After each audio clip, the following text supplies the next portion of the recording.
Video is on. Video चालू कर दो.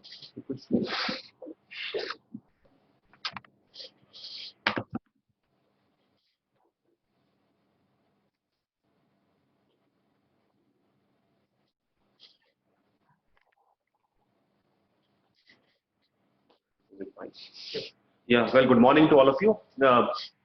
Can you please see us, or can you listen to us? Is it okay? Okay, I see.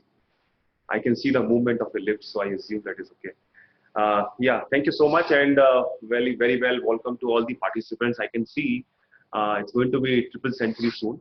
So I'm glad that in this rainy day, so many people have come, and internet is working for all of you. So this is very exciting. So we are here to deliver a small training program, and essentially this has been sponsored by the International Exchange Alumni, which is being primarily patterned by the Department of State of the US government, which is sort of having ongoing projects to support many countries and sponsor many alumni which have carried out their projects under Fulbright Nehru Fellowships in the past.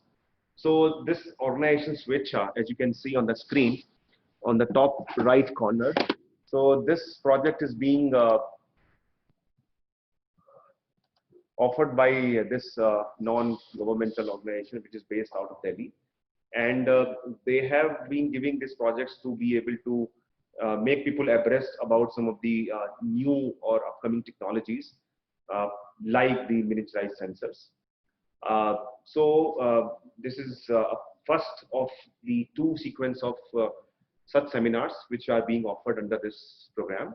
And we are thankful to Storm Overseas Education, primarily Mr. Jagdish, who has kindly agreed to host this because today is the age of technology, and something using a platform by Storm Overseas Education, it will not only enhance the visibility of this program, but also it will also provide us a channel so that we can reach to a diverse kind of audience which are looking for a new or novel career opportunities in time to come.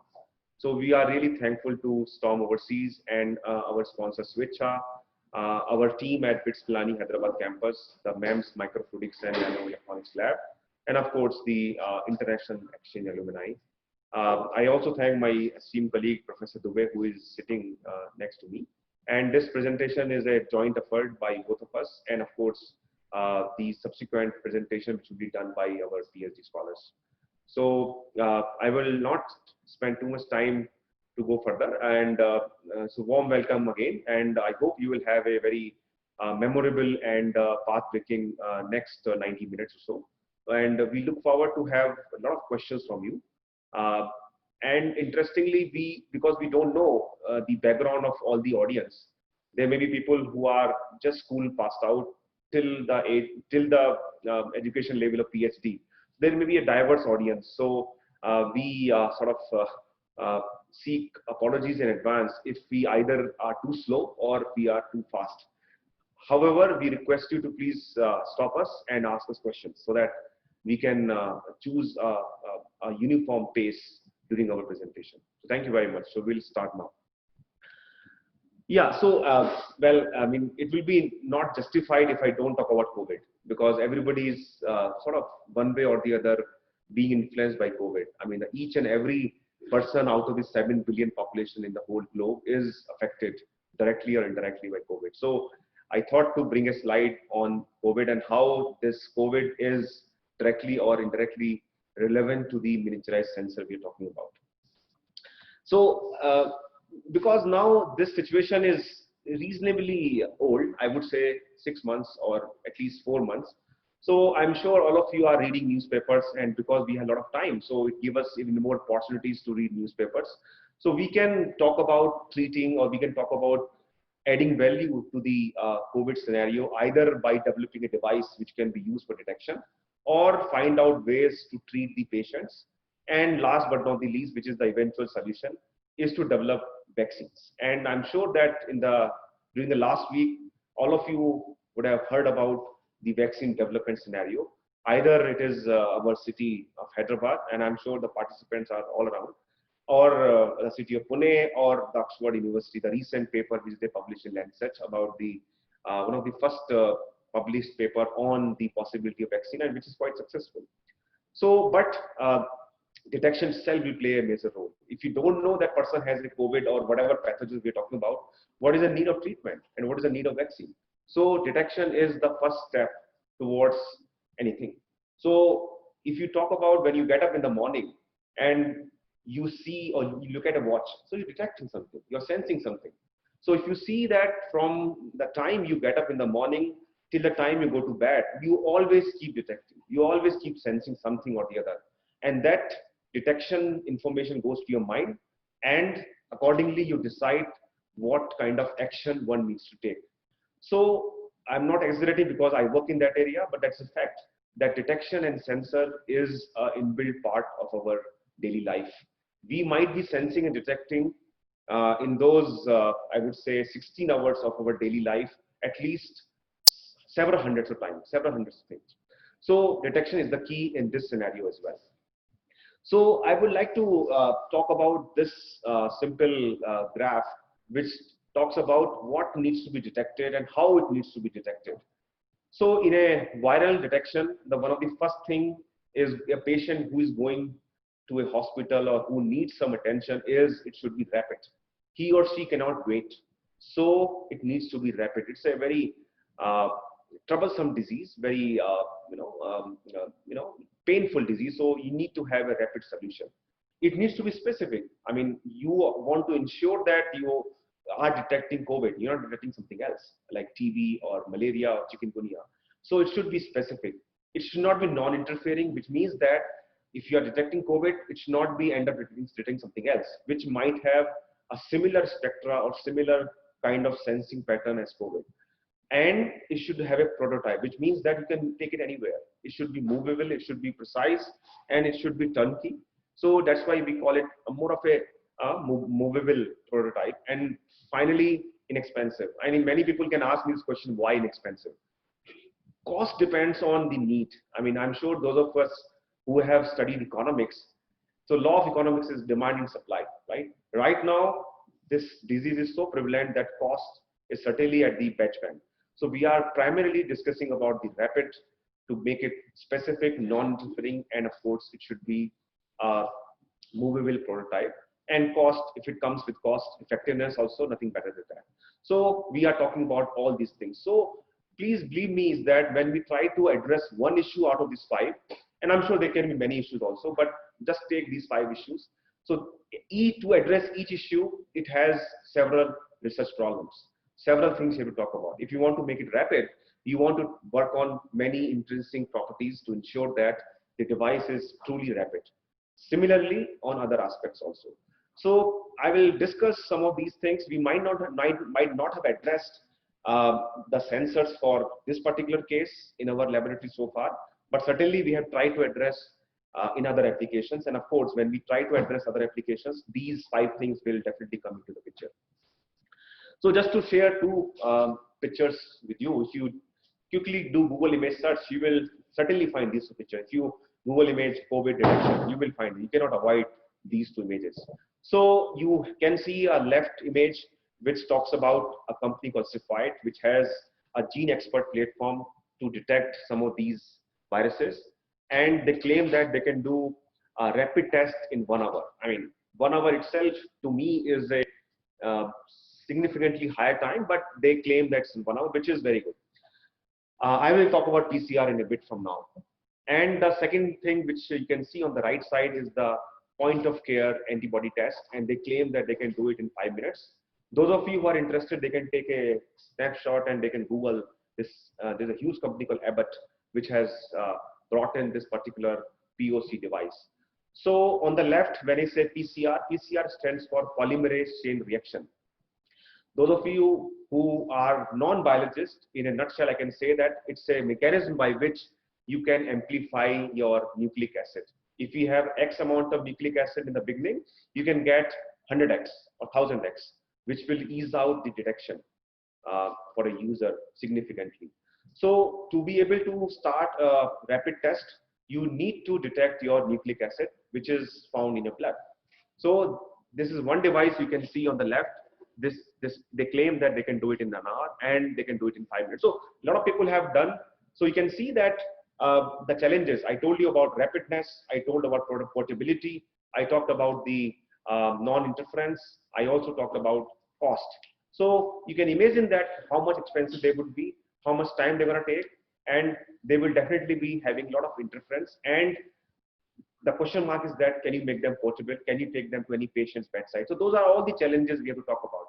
And when we talk about cost, it's not just the cost of per test. It is also the cost of developing this device and cost of buying this device, right?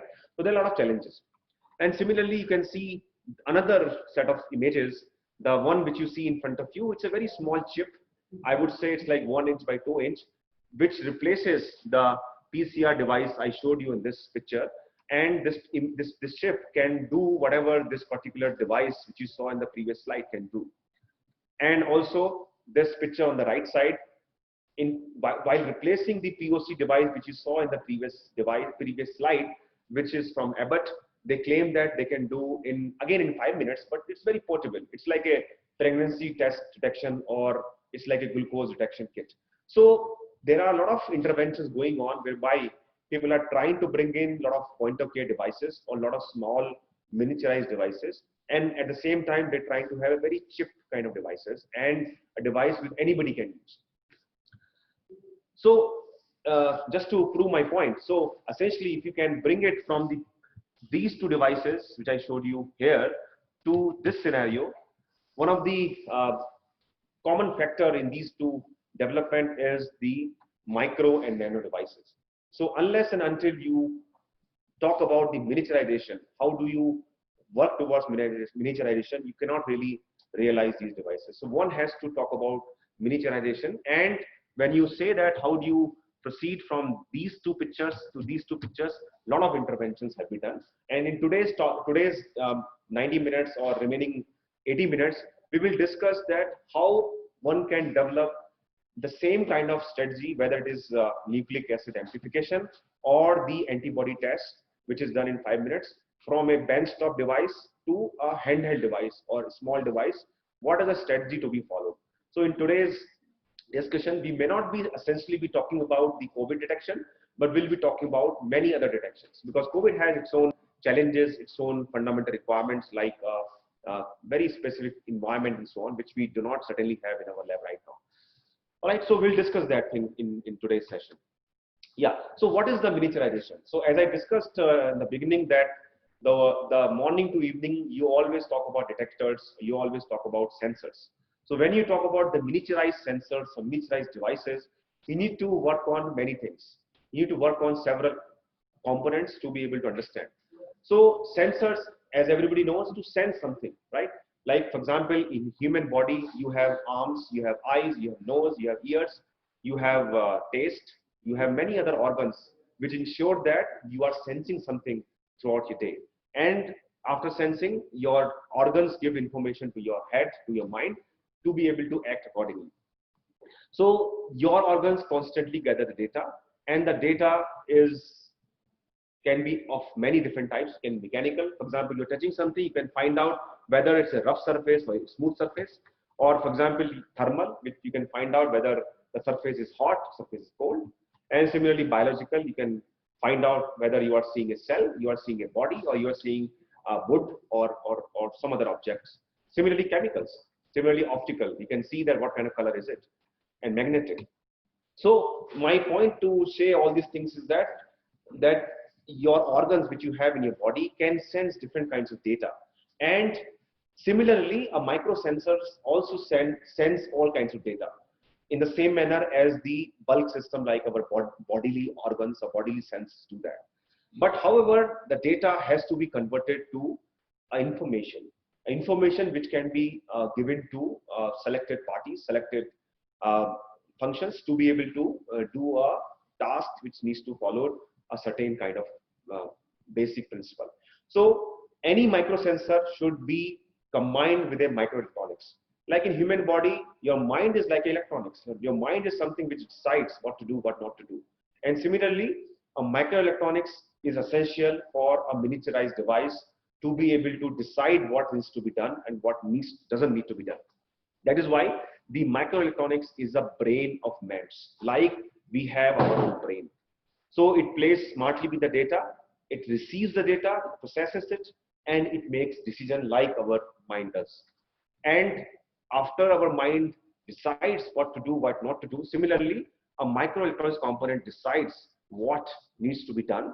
And that's why the actuators plays an important role. It triggers, it ensures that that action which microprocessor decides, it comes into the existence. And then decision follows up.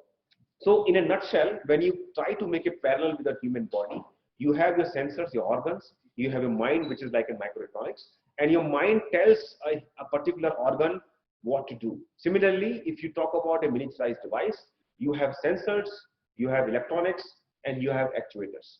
So it talks about the overall development of a miniaturized device which can tell what to do. So you have to work on these three components.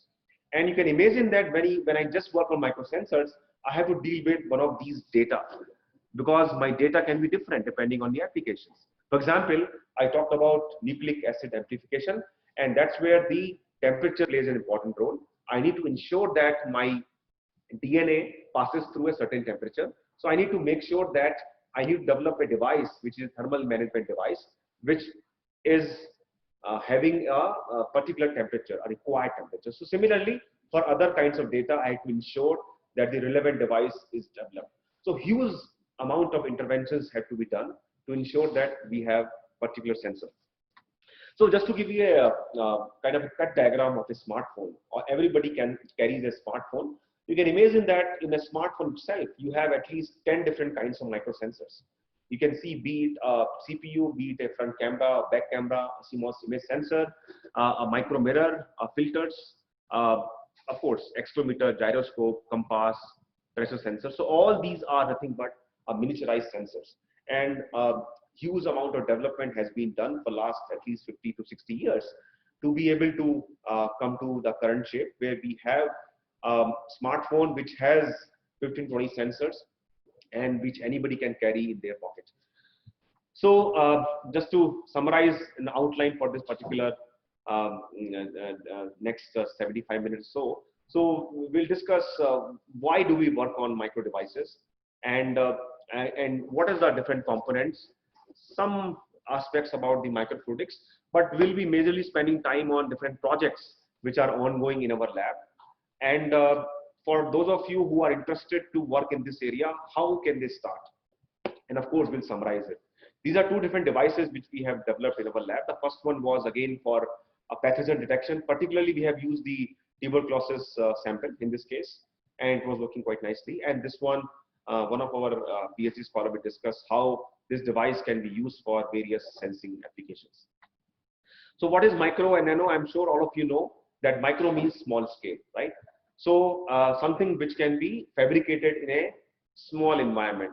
For example, not in the kitchen. You need a very specialized and very dedicated environment. Electro, I'm sure all of you know, which can have the electrical signal readout, mechanical functionality, and it can be prototyped. It can be developed, packaged in a small system. So that's how this technology is named as micro electromechanical systems. So I'm very fond of showing this picture. So these are 4 different pictures, of course, black and white. So you can imagine that, excuse me, these are quite old. So you can imagine that usually I ask this question to my students, but I can answer this question myself.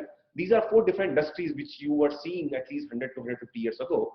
So these 4 industries are textile, automobiles, energy, and biomedical.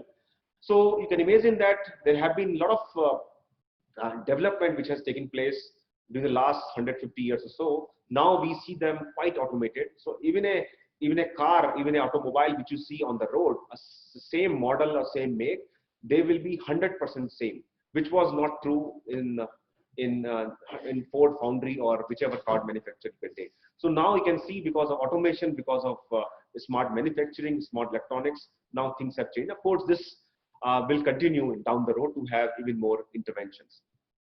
So that's where the accuracy, cost, and time plays an important role. And in a nutshell, or in a short, we can call it ACT technology. So yeah, to be able to develop the accurate devices, we need to ensure that they can be used for particular applications. For example, any detection. So, for example, if you want to detect COVID, so they should be accurate, because if it is not accurate, we cannot really decide the kind of treatment the person needs to take. So accuracy should be depending on the application. For such biomedical applications, accuracy can be 0.001% or even less than that. So depending on what you are looking at, the accuracy will be defined. And of course, cost, again, as I said before, it depends on the urgency of the detector, the cost, whether it comes at the first or at the end. And finally, it should be fast. So again, the accuracy, cost, and the ultra fast or rapidness, and the priority of these A, C, and T will depend on the urgency, will depend on the type of sensing we are trying to do. For example, again, COVID, I'm sure the rapidness and accuracy will come before than the cost itself.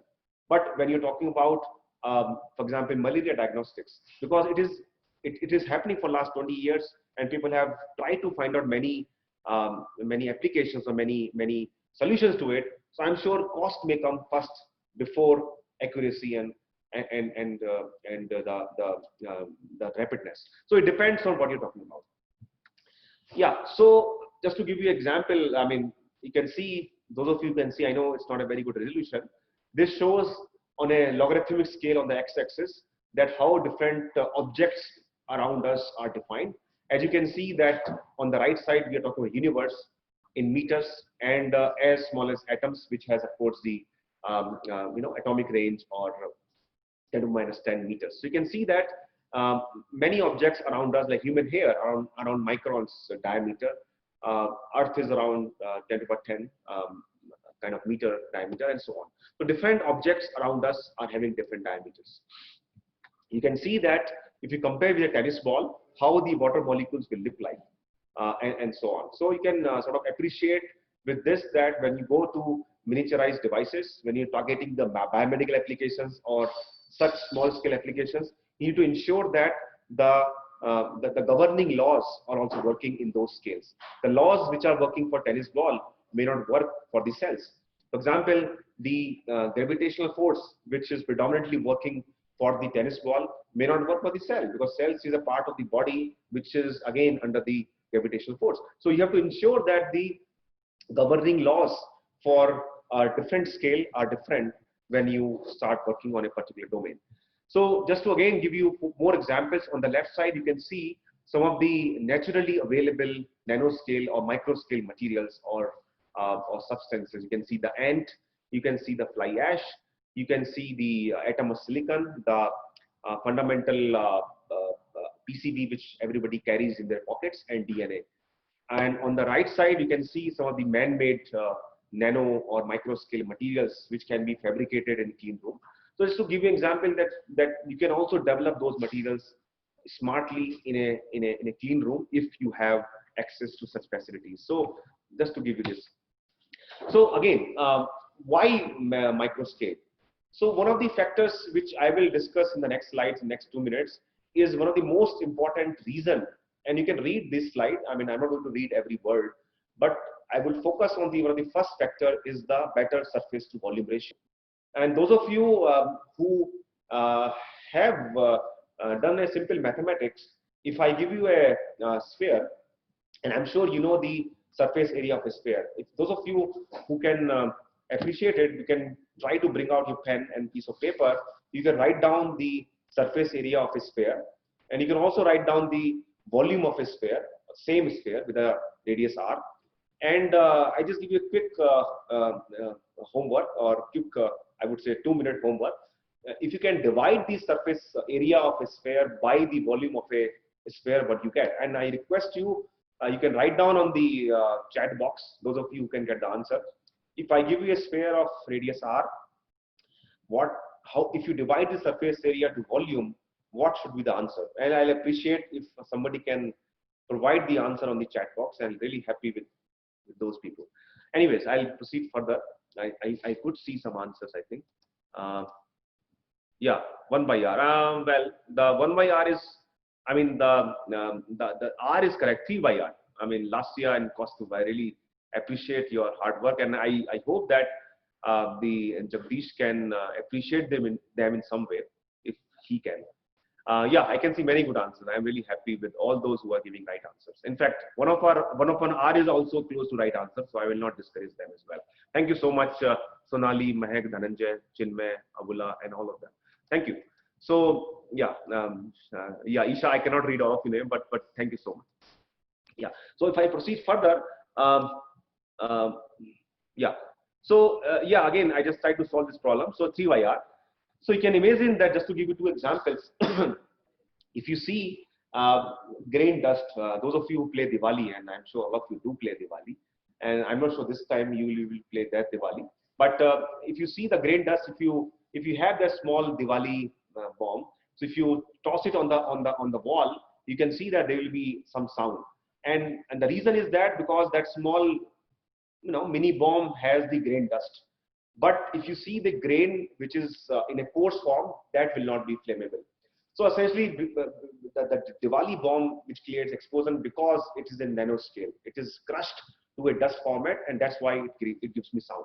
And similarly, that salt. In the old days, we used to get salt which is very coarse salt, and we used to crush them in the house by using chakki or whatever it is. I remember in my village days, we used to have those kind of salt, not the fine salt which we see today. So of course, the fine salt can be dissolved much quickly. And of course, why it is happening? Because of the surface area. I hope you can appreciate it. So yeah, just for a few more sentences about MEMS, and I will close it, and I will give it to my colleagues who can take it forward. So just a technology where we can not only have the micro component, but also the electronic component. Many domains. I will again not read each word by word, but maybe somehow the organizers can provide the video so that the participants can go through once more, and we can save some more time. So you can see that a lot of diverse applications it has, and a lot of commercial applications to the MEMS devices or miniaturized devices can have, from the consumer electronics to the smartphone components to the biomedical applications. Yeah, so before I conclude, I just thought to give you some economic scenario also for the miniaturized devices. So a lot of interventions are there, a lot of boom is there for this miniaturized devices. As you can see that a lot of money is being pumped in to be able to work on these devices. And of course, it has multiple application domain also. As you can see that not only from the smartphone side, but also touch screen, energy harvesting, RFIDs, and so on. So a lot of applications which these devices have, and also huge amount of career opportunities. Although in India we do not have a fab lab per se, but designing, prototyping, PCB making, all those are done in India. And I hope that few companies will be exploring the possibilities to have a fab lab in India as well. Primarily the Applied Materials or maybe Google. There are a lot of talks are going on to have fab lab in India. So a lot of career opportunities. So you can see these talks or these websites if you would like to know more about such devices. Yeah. So if you would like to develop such mini-sized device, one of the first thing you have to talk about is to design. For example, if anybody wants to do anything, whether small or big, you always have a design either in the mind or a piece of paper. Similarly, when you want to make these devices, you have to make a design. You have to find the correct method to fabricate them. You have to find the correct method to be able to detect them. As I told you in the beginning, whether it is a magnetic signal or optical or electrical or whatever, you have to find a suitable method. And finally, you have to use them for some application. So this is something which anybody has to take care of when he or she would like to start working in these devices. So many applications, and some of the applications which we'll be covering in today's remaining, I hope, 50 minutes or so. I think I'll stop it here so that my colleagues can sort of take over. There are 5 or 6 PhD scholars who will be discussing their work. And I hope they will be starting from very fundamental skills to go to the real life applications. This slide tells you when you are using a fluid inside a MEMS device, you can control, because in the human body, always the fluid is there in the form of blood, which is flowing inside the arteries or capillaries in the human body. So if you can mimic them outside the human body, you can develop many detectors or many sensing devices, and you can mimic what's happening inside the human body, right? So I think I'll stop it here, and I think I'll move on. I think. Yeah, so this is our lab, MEMS Microfluidics and Nanoelectronics lab. We have around 2,500 square feet area, and we are sitting right in the lab right now. We have many faculty members from different domains and different departments. And right now we have 15 or rather 16 PhD scholars and a few part-time scholars and one postdoctoral fellow. And we are funded by many government agencies, as earlier mentioned by Mr. Jagdish. And we work in many different areas. Again, all of them are targeting towards developing sensors or novel materials. Avinash? Yeah, so I think I'll really stop here. I have told you already 3 times, but I'll now really take a pause and I'll hand over to other speakers. Thank you very much. And if you have a quick question, I'll be happy to answer.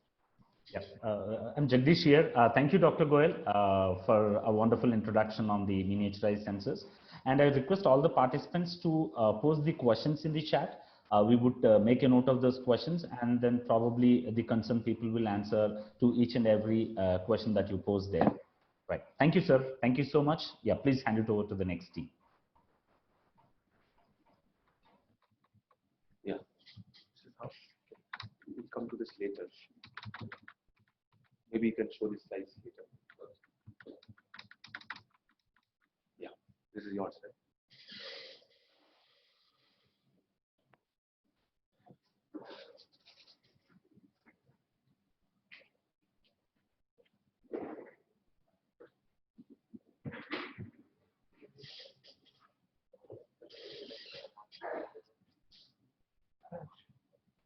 Okay.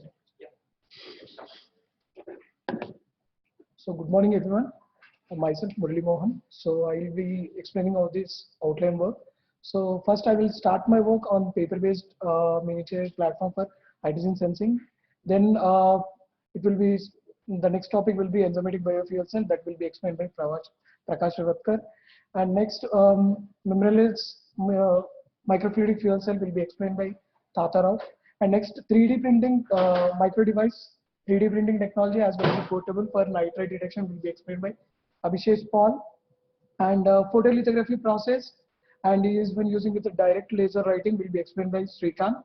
And next LIG, laser induced graphene, will be explained by Avinash. So I'll start my work on paper-based miniaturized platform for hydrogen sensing. So this is the motivation behind this hydrogen sensing. So hydrogen will be used in a diverse applications like in industrial. So in industrial, it will be used in a boilers for as a corrosion resistance. Even in the agriculture, to make the pesticides, hydrogen will be using in a lot of production of pesticides. And even the aerospace application, hydrogen is used as a fuel. And in the pharmaceuticals also to treat diseases like to make the drugs for the tuberculosis also will be using. Even in the veterinary applications also hydrogen will be using. But even though because of these diverse applications, there are some harmful effects using this hydrogen. So these hydrogen residues may pollute the water, air as well as soil, and it might lead to carcinogen, and also it can damage the central nervous system also. It may damage sometimes DNA, liver as well as kidneys and brain. And even hydrogen can be easily absorbed through the skin, so it might lead to the skin related problems also. So with this motivation, we worked on the paper-based platform for this. So this is a schematic diagram for this paper-based platform for the hydrogen sensing. So here we had used this Whatman-Pilton paper, and we screen printed these 2 electrodes, that is a carbon as well as a silver electrodes. And here we had used a working electrode as a graphite sheet, and this graphite sheet we had modified with the copper oxide nanoparticles that we had done through electrodeposition method. And this entire process, we had used 20 microliter of working sample. And this is a reaction zone where the reaction will be taking place. And this is a video regarding that. So first, initially we will be preparing the mask using with the CO2 laser, and then this mask is placed on the screen printing, and below that we'll be placing this Whatman filter paper, and this is a carbon conductive paste. So with this, initially we'll be preparing these two electrodes, that is counter electrode as well as the reference electrode. And after that preparation of these two electrodes, we'll be working on this graphite sheet. So before that, we'll be placing this to make it in the dry. So we'll place it in the oven, and then one of the electrode will be modified with the silver paste to make it in a reference electrode. So why? Because like it has to maintain the constant potential. Then it is a preparation of the working electrode. For this, electrode deposition method has been used. And for this electrode deposition, copper sulfate and magnesium sulfate will be used. And next, this is to create a wax barrier to make the sample of 20 microliter, to make it a constant volume of 20 microliter. We had used this wax barrier method. So for this, we'll be using this laminator at a temperature of 90 degrees centigrade. And then after creating this wax barrier, the entire fabrication will be done on this.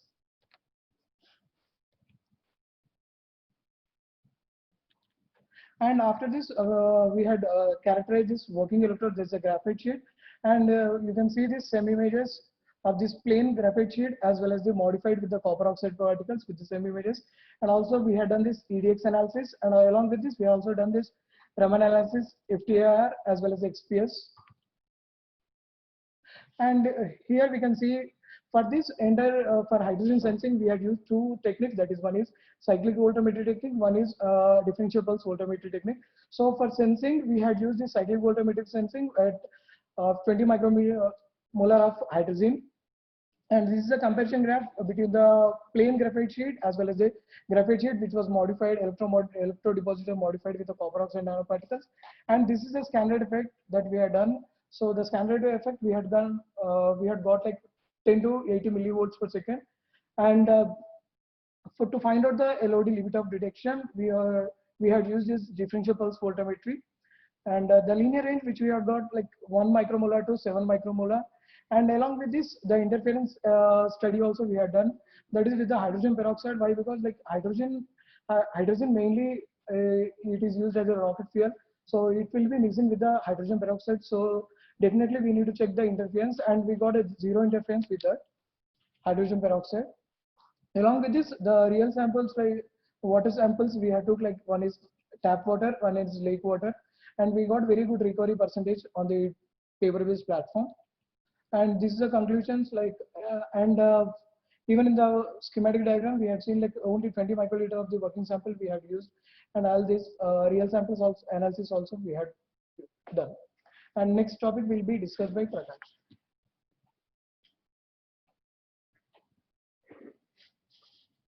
Thank you, Murli. My name is Prakash Revatkar, and I am pursuing PhD under the supervision of Professor Sanket Das. So today I will be discussing about the microfluidic enzymatic biofuel cell for energy harvesting and glucose sensing. So as you know, the sensors are the integral part of the human life. So if you take the example of the day-to-day life, the smartphone and then smartwatch and the earbud, these are the portable devices which are being people are using in their day-to-day life. So similarly, this is the picture, and these highlighted are the artificial organ which are currently being used in the human body.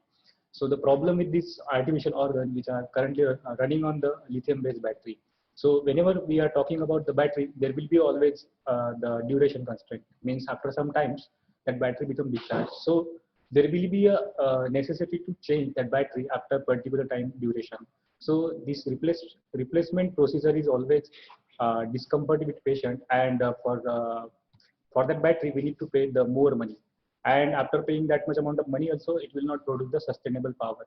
So there is a need of the low cost sustainable power and not to be replaceable battery, so that we can avoid this complex process.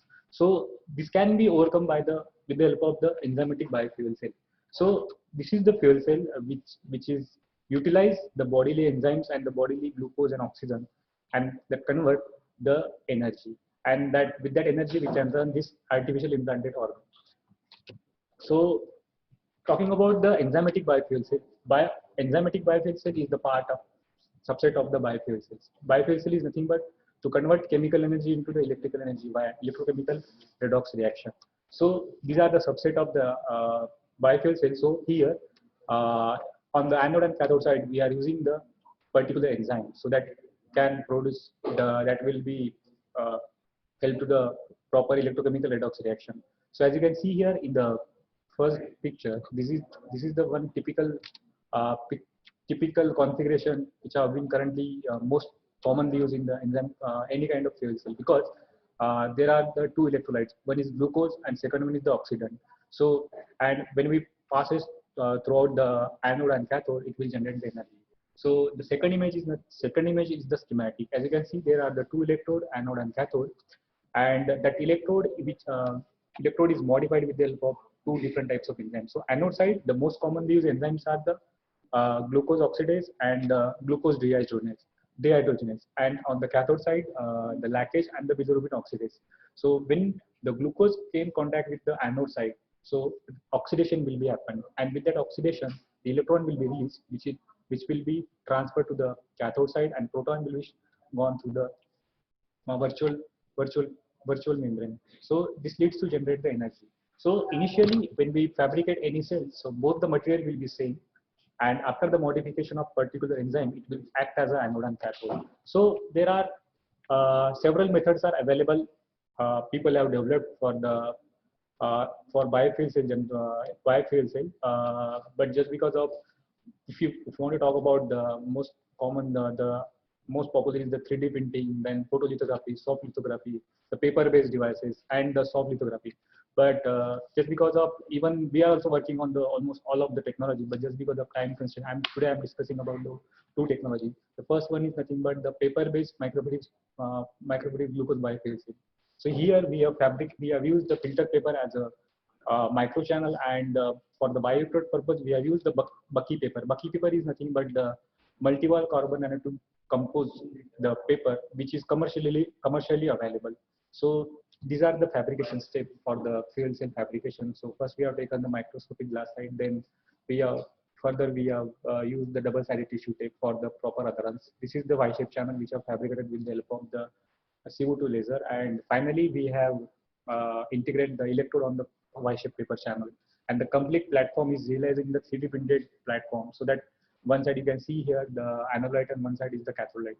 So this is the real-time picture of the complete fuel cell. So here this fabricated fuel cell is generated the power of 100 microwatt per centimeter square. So this is more than sufficient for the powering the portable devices, because for the implanted organ, the power needed is to be in the range of 10 microwatt to 80 microwatt. It is depending upon the organ to organ. And in the similar device, we have used that commercial beverages like Mountain Dew, Pepsi, 7-Up, and watermelon fresh juice. So because all these beverages contain the glucose, and so with the help of that particular sources also we can harvest the energy. The next technology is the 3D printed technology, and here we have used the pencil as a bioelectrode.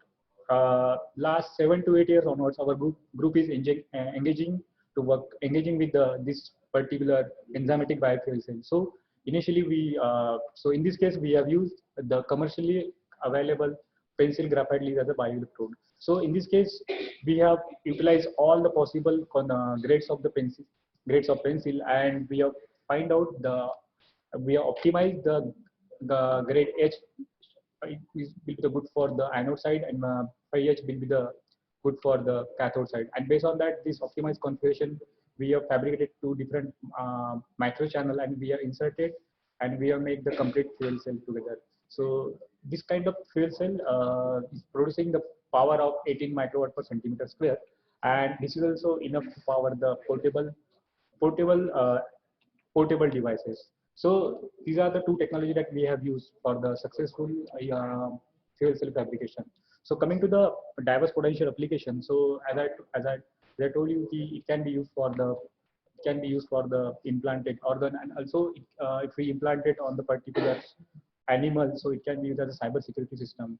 And as we are using the glucose as an electrolyte, so it can be we can be sense the glucose from the body.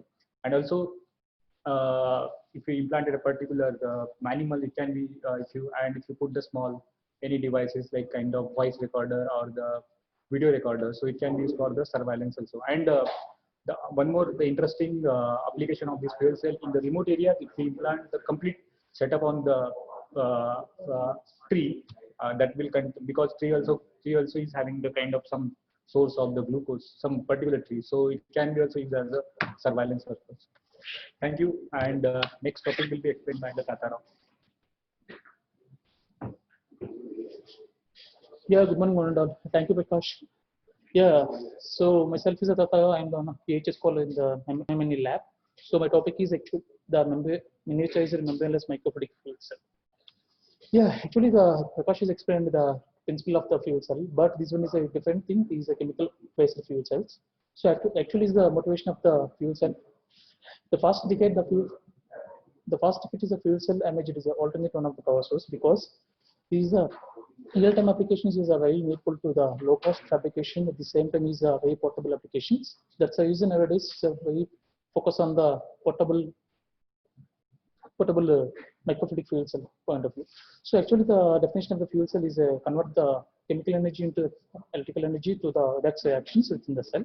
So this one is a very clean and efficient and reliable power generation source. So the previously Prakash explained the enzymatic biofuel cell, but these topic is a completely different. These fuel and oxygen is a different. These are some chemical based fuel cell. So the fuels are the hydrogen and methanol, ethanol, and different. The same oxygen also is a different. I think hydrogen peroxide, oxygen something. So here see is a different number of applications available in the reality. So one is the Navy and defense application. The next one is the portable power banking application, and next one is the torch applications. Nowadays is a very emerging thing is the portable applications in the macro to micro applications. These thing is a different compared to the macro. These ones are very emerging technology in the micro portable applications. And next, see, this is one of my topic is the LIG based microfluidic fuel cell. So then how to fabricate the total fuel cell? And see, this one is my prototype model of the LIG based microfluidic fuel cell. So this one is the based on the LIG electrodes. This one is the PDMS channel. This is the inlets, outlets. Then see the step-by-step process of the fuel cell fabrication. This one is the bottom support of the fuel cell. This is the PMMA material. This one is the after continue the bottom support. Then is the electrodes, the anode and cathode. These are habilitated by the CO2 laser. These see these anode and cathode, the gap between the 1 mm. These desired dimensions. These are the connectors. After then fabricate this one. There's a PDMS channel top of the layer. So this one is used flow through the channel.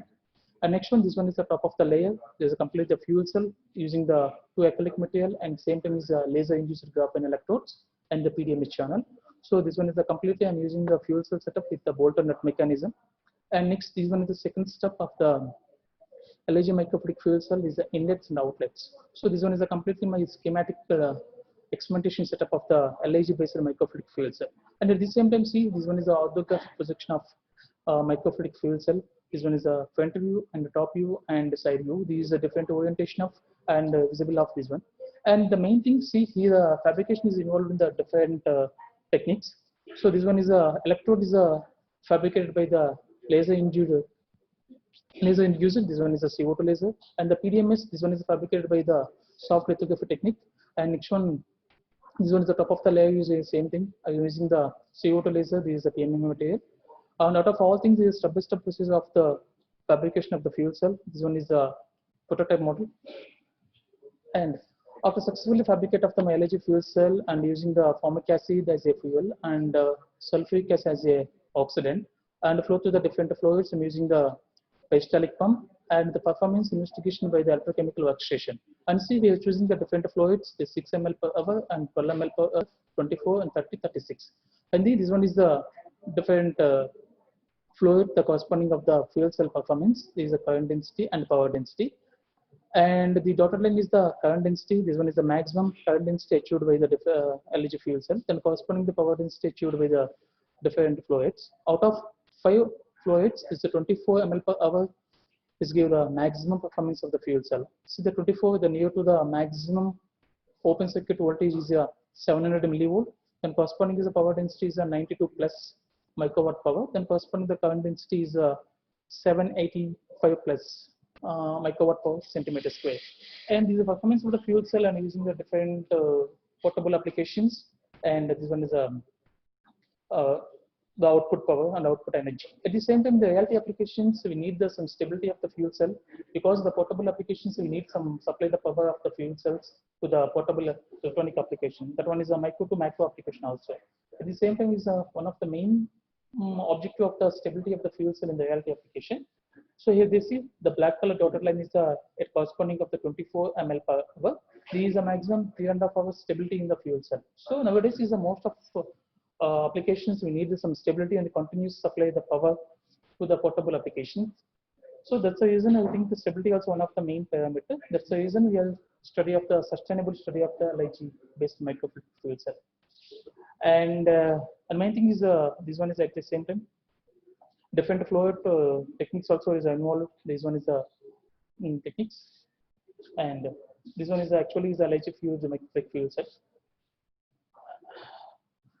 And next one is continue my one of my colleague, and the topic is the development of the micro device using the FDM based data pending. So Abhishek will join.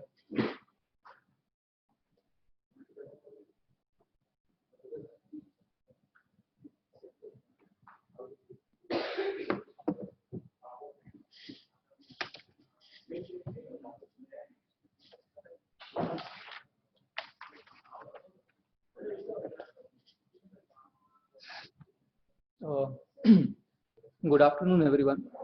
So today we are talking about the sensing applications. So here, what I'm going to do is I'm going to use 3D printed device for the sensing application. So here, what I've tried to do is I've tried to use the 3D printing methodology to print a device which is of of small size. So so let's go with the step one. So we to manufacture any material or any product, basically we have two approaches. We can have top-down approach or we can have bottom-up approach.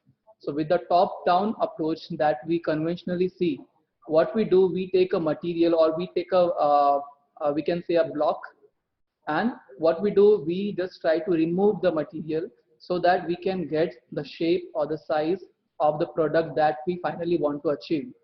So this here you can see in the part 1, this is the conventional method of obtaining a 3D object. But as consequently you can see that we have a lot of waste also.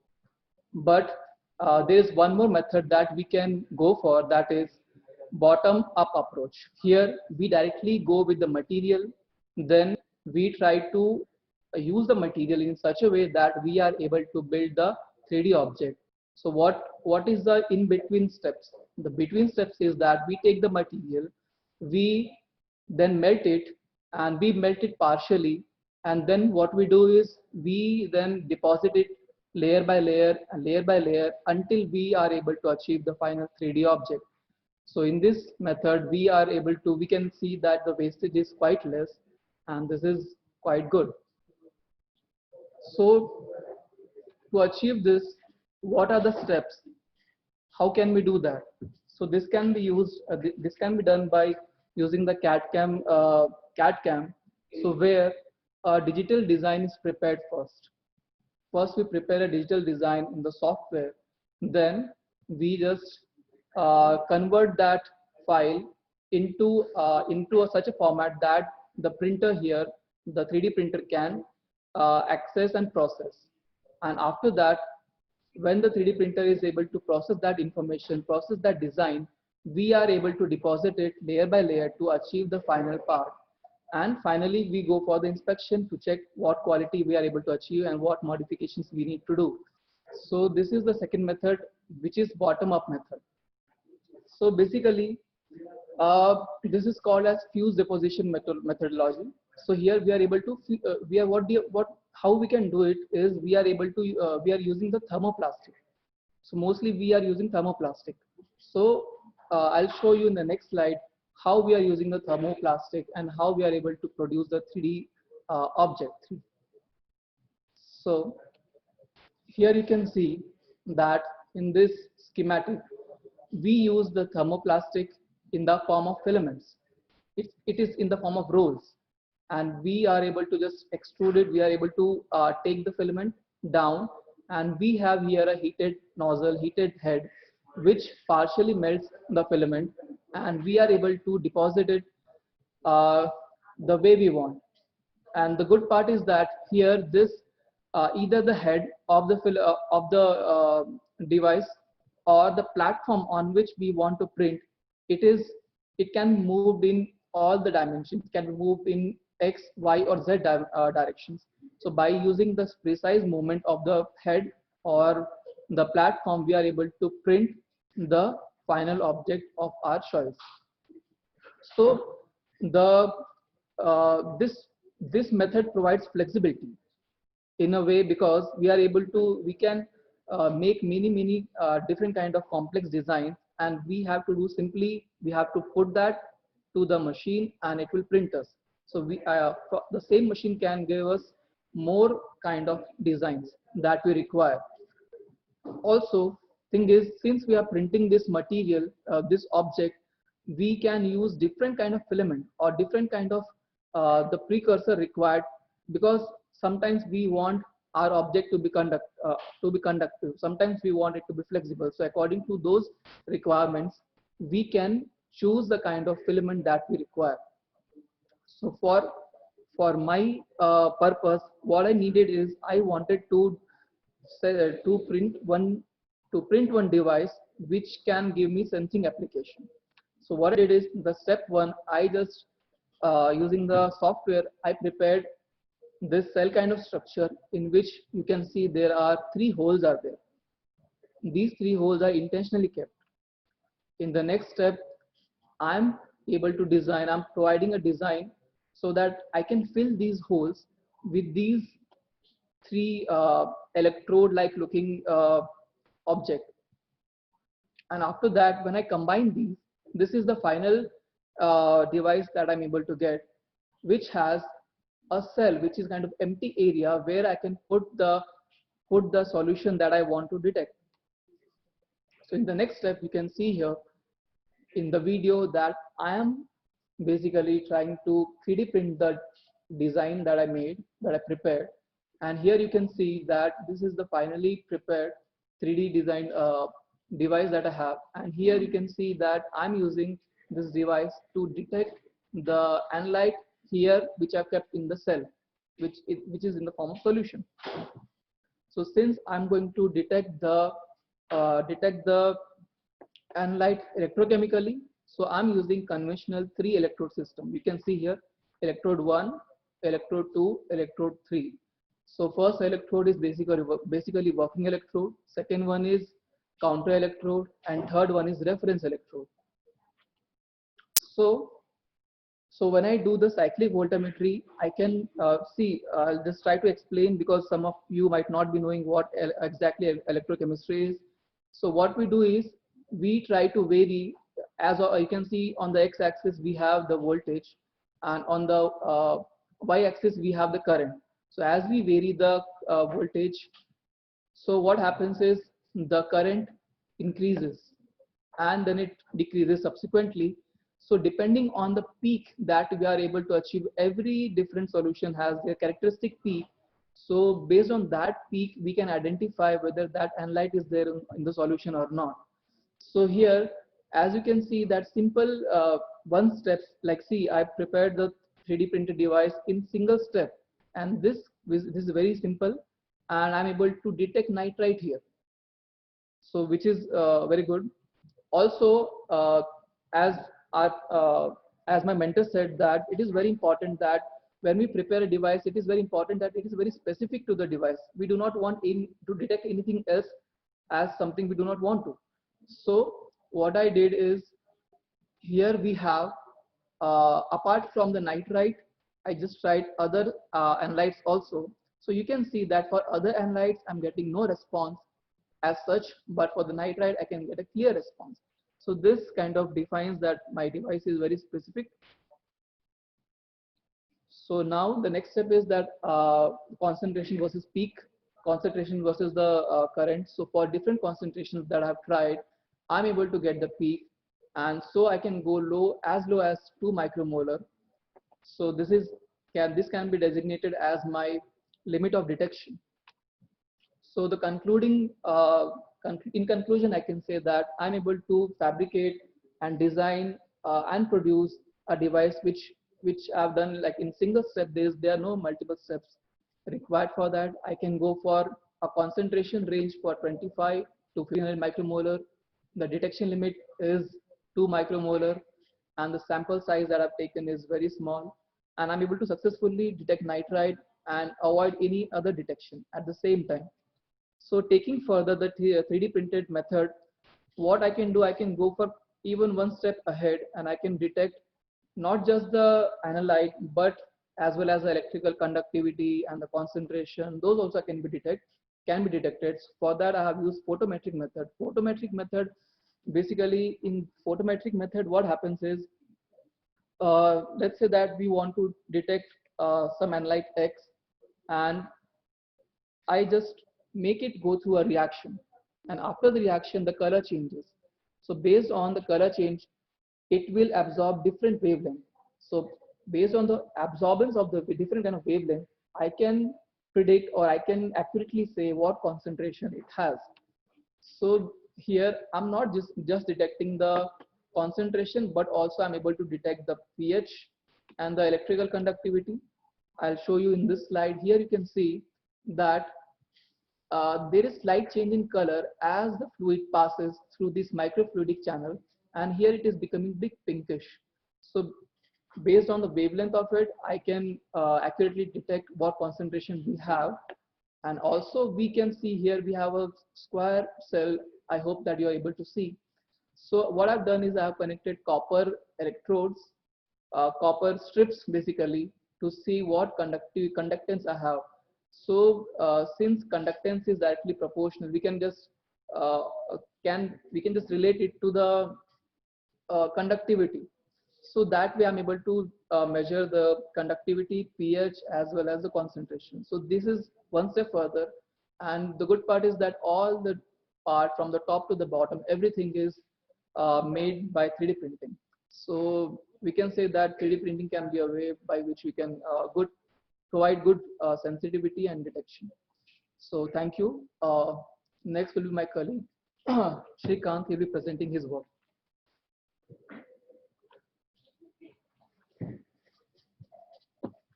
Hello everyone. Today I'll be talking about how to develop photo patterns or micro patterns using a photolithography process. So the name lithography is existing from past 18th century. So lithography in context of MEMS defines that transferring of patterns onto a substrate. So photolithography also is called as optical lithography or UV lithography. So it is nothing but transfer of micro patterns onto a photosensitive polymer. So the name itself indicates photolithography, where we use a light. So we didn't use any normal light, we use a UV light. The UV light is transferred onto a photosensitive polymer, so which behaves differently when UV is shined on it. So in this session, we'll be talking about negative dry film photoresist. However, there will also be a positive photoresist as well. So there will be also a positive photoresist. So negative and positive behave differently when UV is shined over them. So what happens when a negative photoresist is used? So when it is exposed to UV light, the area which is shined over will be staying after development process, whereas the area which is not shined or exposed to the UV will be eliminated. So we'll be using, after shining the UV, we'll be using a development process, which will be discussed in detail. So the developer solution that we'll be using are 3 developer solutions. First one is sodium carbonate, 1% of sodium carbonate, and we use an etching solution, which is ferric chloride, and also we use sodium hydroxide solution. So these are the solutions, these are the compositions of mixtures that we use for developing. They are, as already discussed, sodium carbonate of 1% in 100 ml of water, and ferric oxide. It depends on the size of the material of the amount that you add. So ferric chloride will be around 5 to 20% in 100 ml of water, and sodium hydroxide pellets. So this is a 3-step etching process or developing process. So we'll show you in detail in a clear video. So first of all, we'll try to understand the basic steps which are involved in a photolithography process. So it all starts with a substrate. The substrate could either be a glass substrate or a silicon wafer. So this silicon wafer or glass substrate will be coated with a photoresist, which could either be a dry film, which comes in the form of sheet, or liquid photoresist, which comes in the form of a liquid. Now what we do is, in this conventional lithography process, we basically design a mask initially. So designing a mask depends on usage of cutter plotter, or in this process we have used CO2 laser machine to design a particular mask. So what this mask does is, it prevents the UV to pass over the mask onto the photoresist. So this photoresist is called as photosensitive polymer. So photosensitive, the name itself indicates, it is very much sensitive to light, especially UV light. So this is UV exposure. When UV is exposed onto the photoresist, this material will be staying after development. If this material is stayed after development, then that photoresist is called as negative photoresist.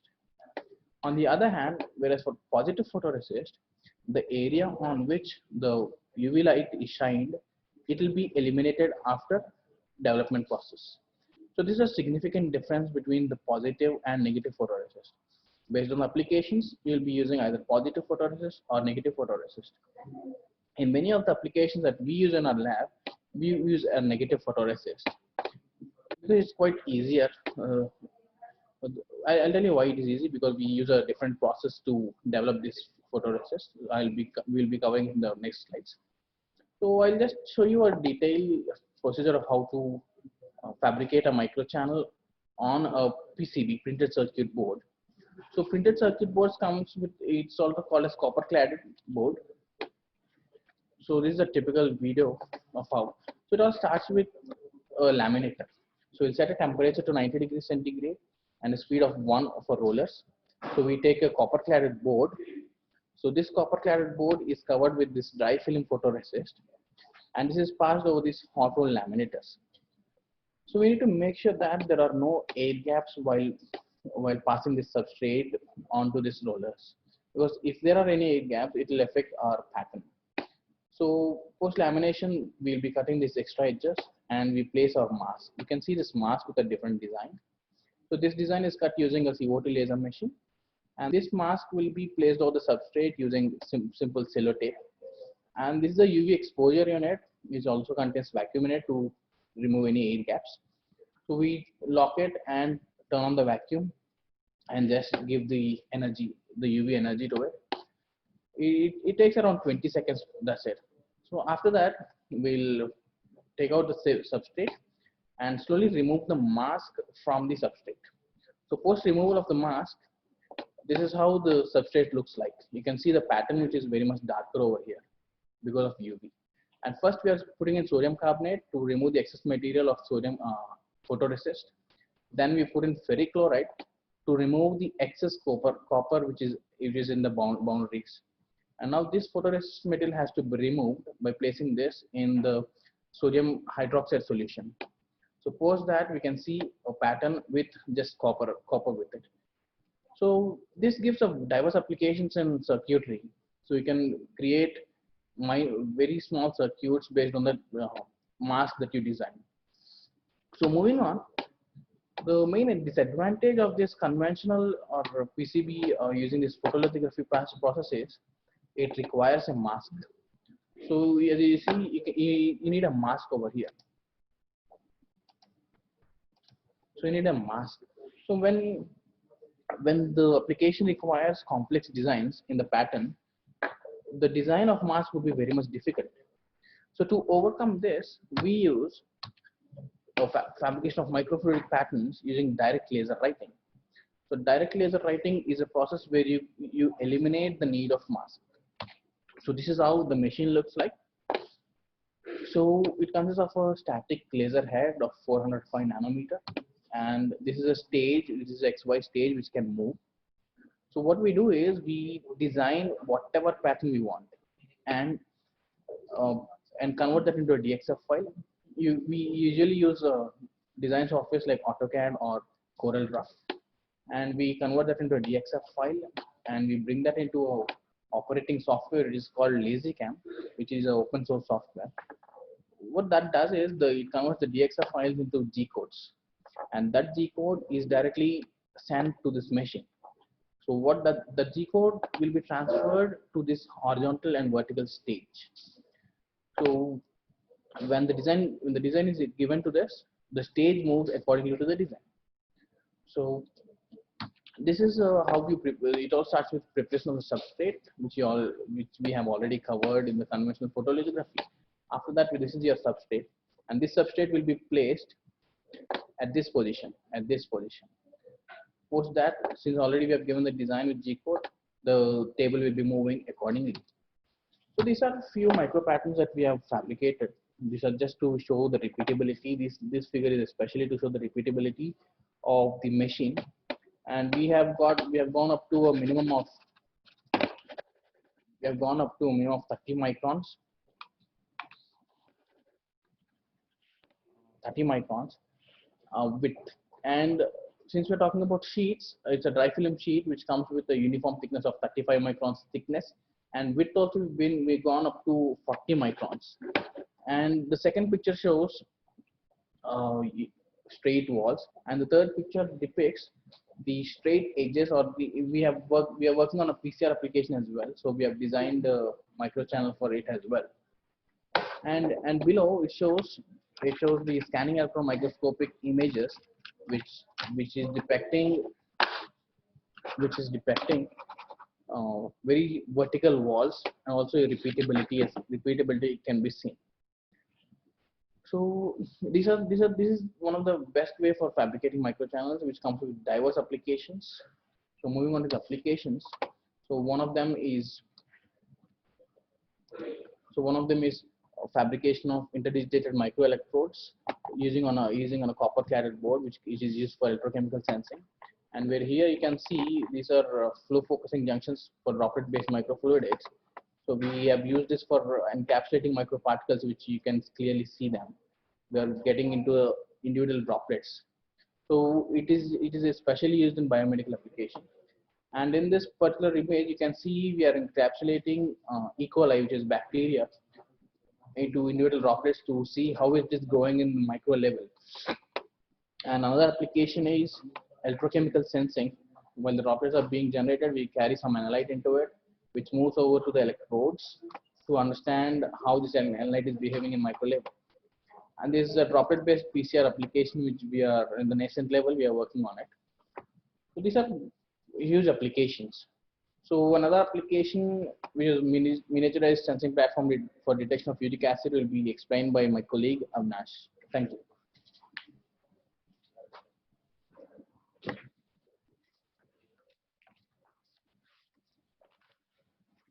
Good afternoon, everyone. So here we discuss a novel miniaturized sensing platform for the detection of uric acid.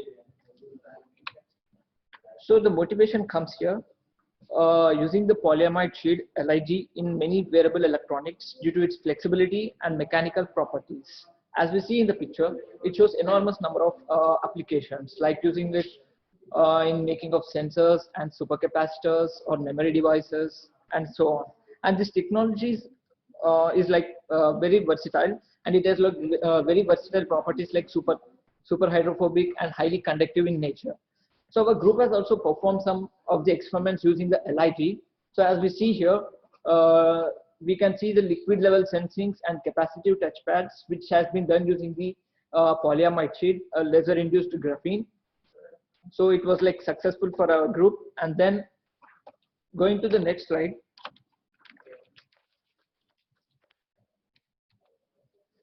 So So here we discuss about how the functioning of a machine and a material is going to be performed. So generally we do a designing in any CAD software, and the CAD software, using the CAD software, we convert it into .dxf files where it has a set of moving axes. So then using the CO2 laser machine, placing the polyamide sheet underneath it, and then inducing the laser with different power and speed, we'll be able to ablate the graphene on the polyamide sheet. So we cannot claim that this can be a graphene. It can be a graphene oxide or reduced graphene oxide or like any carbon allotropes which are like good in conductive in nature.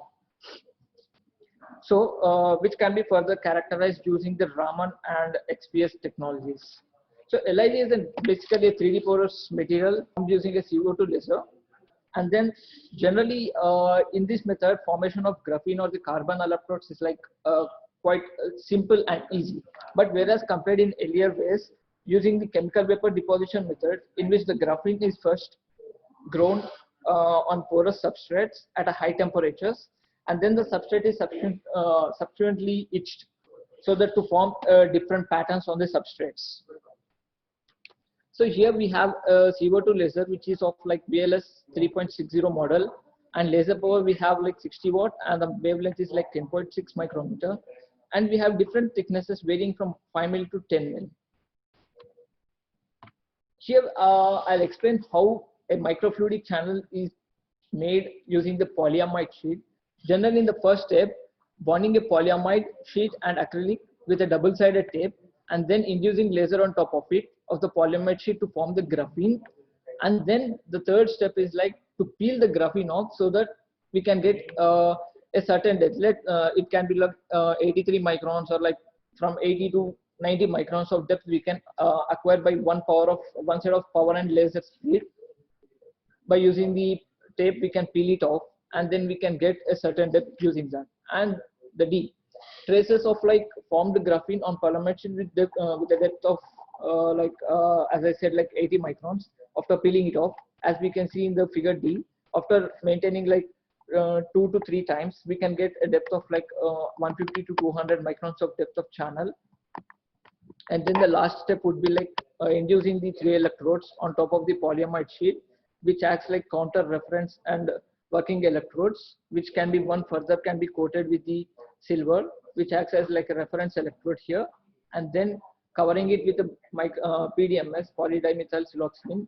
So it will act like a covered channel which can be given with inlet and outlet. So here a small video has been kept here, the fabrication of a novel miniaturized sensing platform. First, a polyamide sheet bonded with a double-sided tape, CO2 laser ablation on the polyamide sheet, then peeling it off to form certain depths as discussed. So it leaves some traces. By peeling it off, we'll get the graphene off. Again, ablating on the same place to form certain depths. And then in the last step, we'll be inducing laser only to form the 3 electrodes. Then using screen printing technology, a silver ink is coated, which acts as a reference electrode. And then using what we say the 100 microliter of flow rate, we can get a channel. You can see the liquid flowing from one end to another end, which gives the detection of different acids.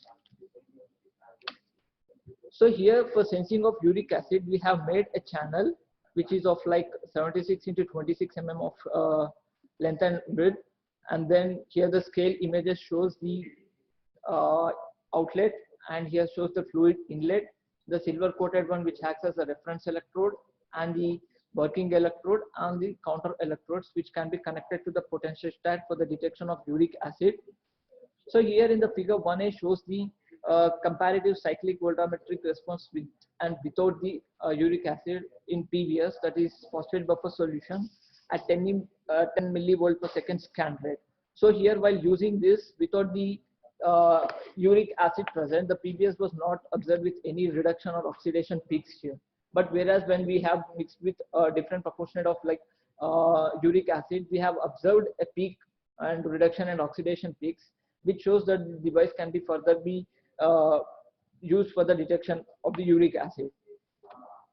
And then here the results shows after we got to confirm that using this device, with limit of detection like 10 micromolar to 3 millimolar has been tested. So from 10 millimolar to from 10 micromolar to 3 millimolar, here shows the different reduction of and oxidation peaks, which is like sensing using the fabricated devices, and the C and D shows the uric acid with different concentrations. I would like to conclude that by using this platform, the sensing of uric acid with a novel miniaturized platform has been using the laser-induced graphene was successfully performed, and with a limit of detection like 10 micromolar has been used for the testing. So the device can detect from 10 micromolar, and the sample size was 10 milliliters per sample with a continuous flow rate of like 100 microliter per minute was used for the detection. And even we have tested for the real sample analysis, that is like urine, we have tested whether we have the uric acid content in it or not. So by this, using MEMS technology in our lab, we have the facilities to different fabrication to do different fabricated devices. So here the video shows how and what we have in the labs.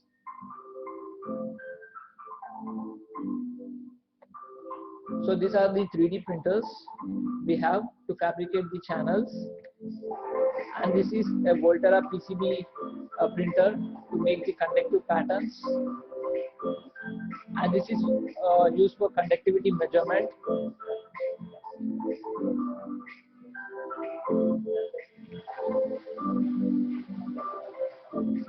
And using the Graphtec cutter and plotter, we take different minimum widths to make the electrodes. And this is a wax printer to make the barriers on different platforms so that the liquids cannot be like combined. And we have the different microscopes to test.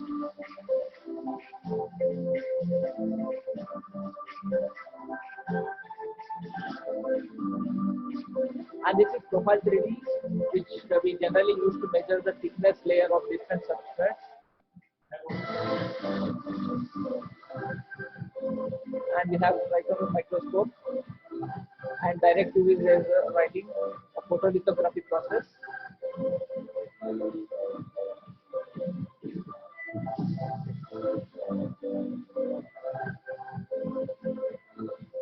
And this we have a small workstation for microbial fuel cell.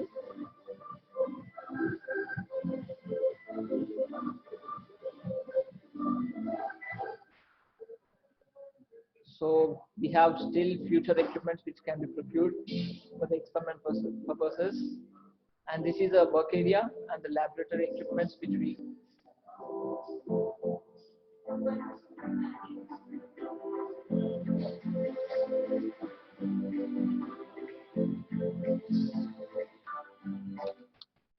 So we would like to acknowledge our collaborators and funders, and we thank our EEE department for conducting this webinar.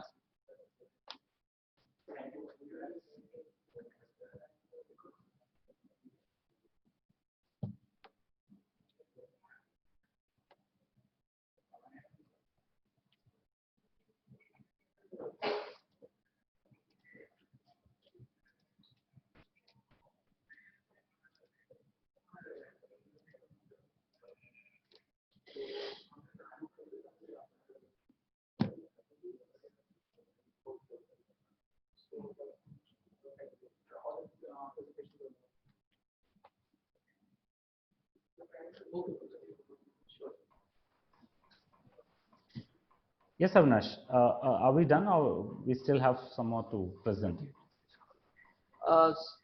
Jagdish sir, Yes, please.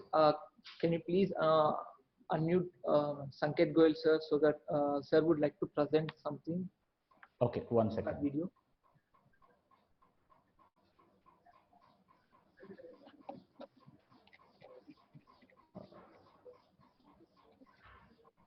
Has he attended by the by his own name or some other name? Yeah, Can you the please same give- name.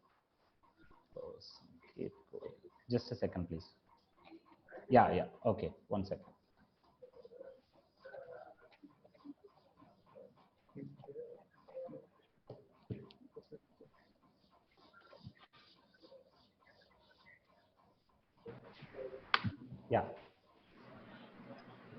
Yeah, can you, well, thank you very much everyone for presenting and all the participants for their patience. Avinash, can you go a couple of slides ahead, like back Yes, side sir. or ahead?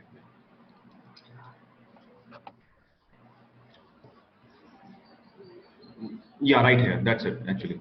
Yeah, so well, I think it must be a little fast for all of you, but because the world does not end here, it's just a beginning. So we request all of you to remain in touch with us, to respective PhD fellows and so on.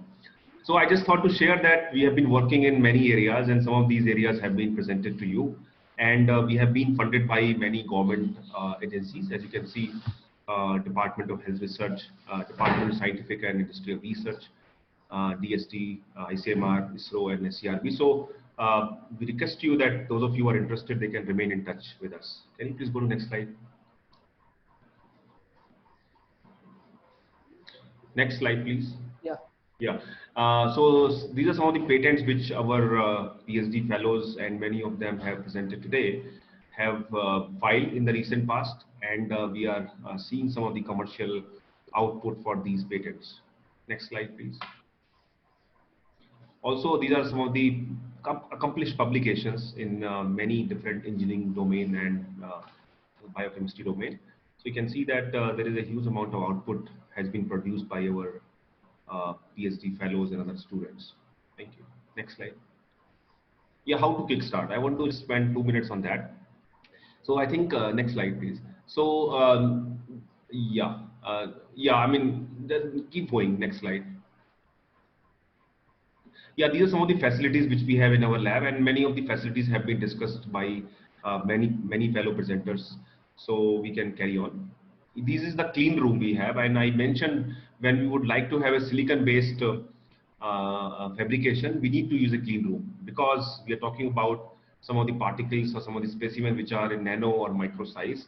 So we don't want them to interfere with the air molecules or airborne aerosols. So ensuring that we get clean environment, we need to use such kind of clean room. We can imagine that a size of a transistor is in few nanometers. So if a small hair also drops on this silicon based device, so it will short circuit many transistors. So to ensure that, we would like to work in the clean room. Next slide. Yeah, so one of the questions, especially those who are students, maybe undergrad or postgraduate, or maybe even the school pass outs, they may be having this in mind. We have presented so many things. We have shown you some of the cutting edge research work which is going on in our lab, but how do you involve? I mean, that is one question which I'm sure many of you might be having. So basically, as I said, that it has a value chain. You can design it, you can fabricate it, detect it, and do the testing. You can involve yourself at any stage of this research. If you would like to work offline, and which is what is happening right now, you can probably work on some designing part. You can use some simple softwares like MATLAB or COMSOL. Of course, fabrication need to work physically and detection as well. But what I mean to say is that a lot of things, hundreds of things which are small things which will lead to a whole device development. You can also miniaturize devices like potentiostat and some of the other devices which we are using some bulk devices. People can work on miniaturizing them, and machine learning and IoT is some area where we would like everybody to work on, because we would like to discuss this thing in a different scale where people can come and people can remotely access the data. Yeah, so basically this is what the technological evolution which I discussed earlier, and the trend will go on. So I think I would sort of end here by mentioning that the development of miniaturized devices is certainly required, and not only required but also required in a smart manner, considering the accuracy, cost, and time into the picture.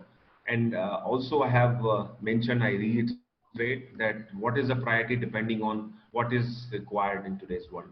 So all of you are welcome to be in touch with us, and we'll be really happy to help you as much as we can. And we would like to thank you again for your valuable time and participation. But we would like to request you to please interact with us. Thank you so very much. And again, I want to thank all the sponsors, Swechha, and our team led by Jagdish, and the funders, the Department of State.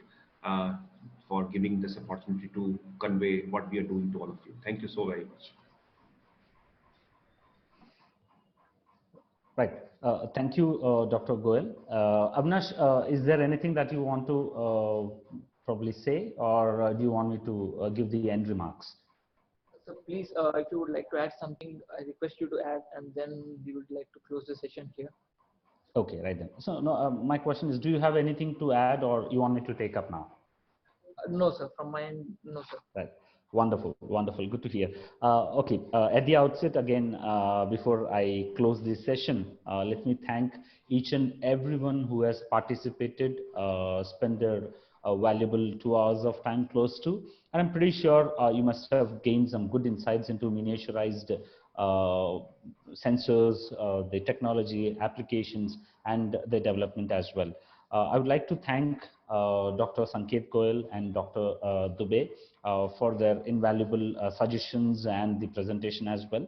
And I would also like to thank the PhD scholars who were behind this presentation and also shared their experiences and work at BITS Pilani, Hyderabad. Let me begin with Mr. J. Murali Mohan, Mr.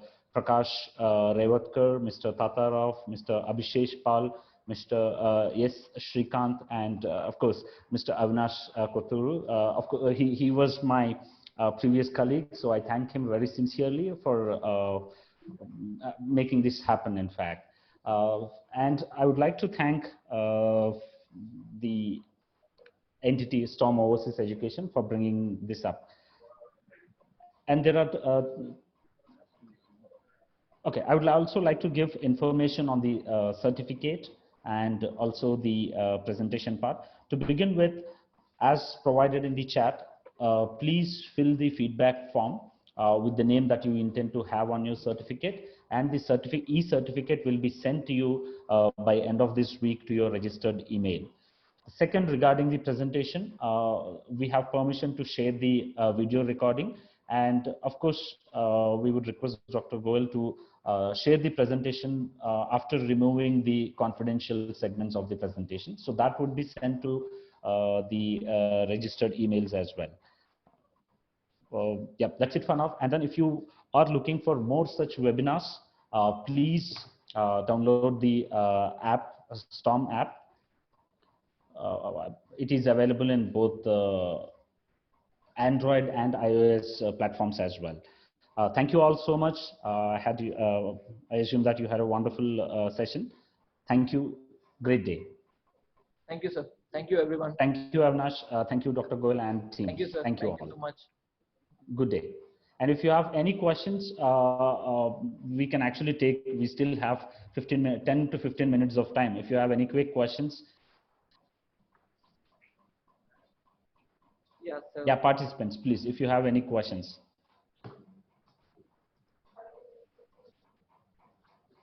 Thank you, Divesh. Thank you, Natish. Thank you, Roshni. Thank you, Chandu. Anyone, if you have any questions, even if you have questions, post this. And also we have a discussion forum, as I have mentioned. Please go to My History, and there you will find the discussion forum. You can discuss with the team, post the session as well. Please go to My History in the webinar section of Storm mobile app. There you will find a discussion forum. Right then, I see there are no questions, so let me allow to end the session here. See you again in a different webinar session on a different day. Till then, be safe. Thank you all so much. Have a wonderful day. Bye-bye. Thank you, everyone.